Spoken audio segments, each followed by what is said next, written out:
Баршаңызға қайырлы күн. Бүгін сіздермен тіркелушімнің сұрауы бойынша бал мен ащы бұрыш қосылған тауық етінен тағамның рецебімен бөліспекшімін.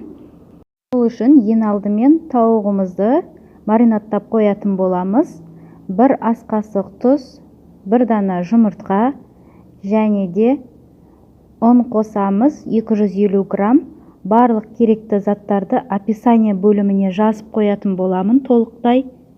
Мен бұл жерде тауық қанаттарын пайдаланған болатынмын. Төс етін кесіп пайдалансаңыздар да болады. Барлығын жақсылап араластырып, кем дегенде 1 сағатқа қойып қойыңыздар. Бұл тағамды ресторанда жеп көрген болатынмын, бірақ бірінші рет дайындайын деп тұрмын. Сіздер де менімен бірге дайындап көріңіздер. Маринадталған тауықтарымызды алдын ала қыздырылған майға 2 жақ бетін қуырып алатын боламыз қызартып.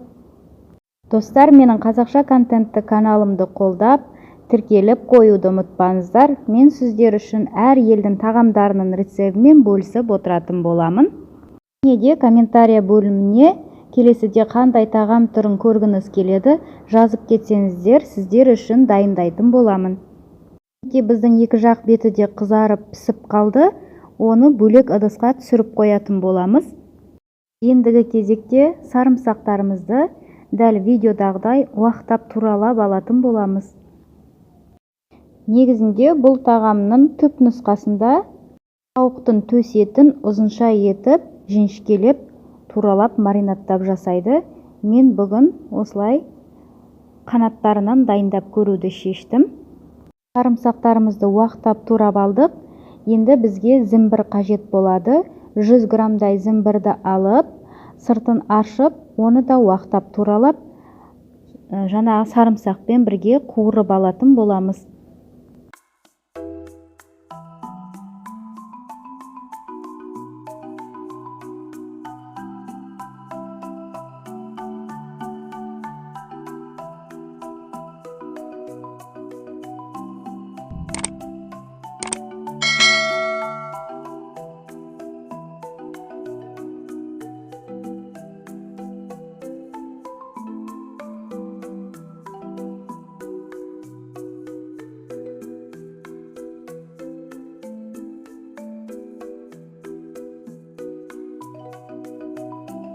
Екеуінде уақтап турап болдық. Оны ыдысымызға салып қойып, ендігі кезекте пиязымыздың 2 данасы қажет болады. Оны үлкен көлемде видеодағыдай тек бір бөлігін 4-ке ғана бөлеміз. Шұңғыл ыдысымызға майымызды алдын ала құйып қыздырып аламыз да, жаңағы сарымсағымыз бен зімбірімізді жақсылап қуырып алатын боламыз. Пиязымызды салып, араластыра отырып, оны да қуырып аламыз.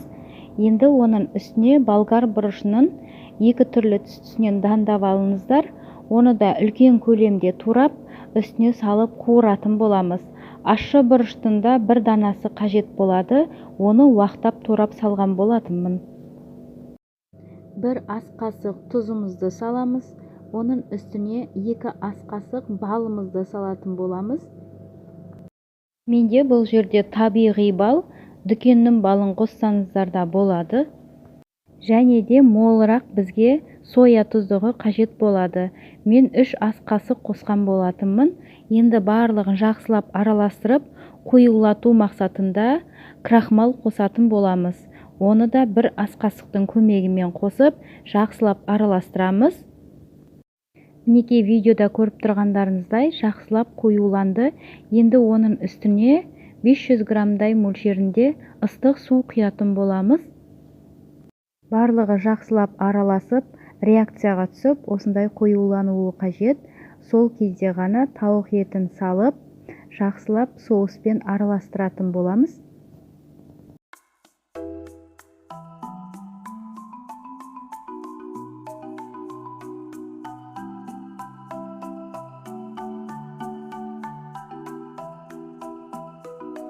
Болдық. Енді 20 минуттай бетін жауып пісіріп аламыз. Мінекей біздің бүгінгі тауық етінен дайындаған хани чили чикеніміз дайын болды. Менің тіркелушімнің сұрауы бойынша. Және де менің дайындаған биф чили, чикен карри тағамдарының ссылкасын тастап кетемін. Көрсеңіздер болады, өте дәмді болып шығады. Ас болсын баршаңыз.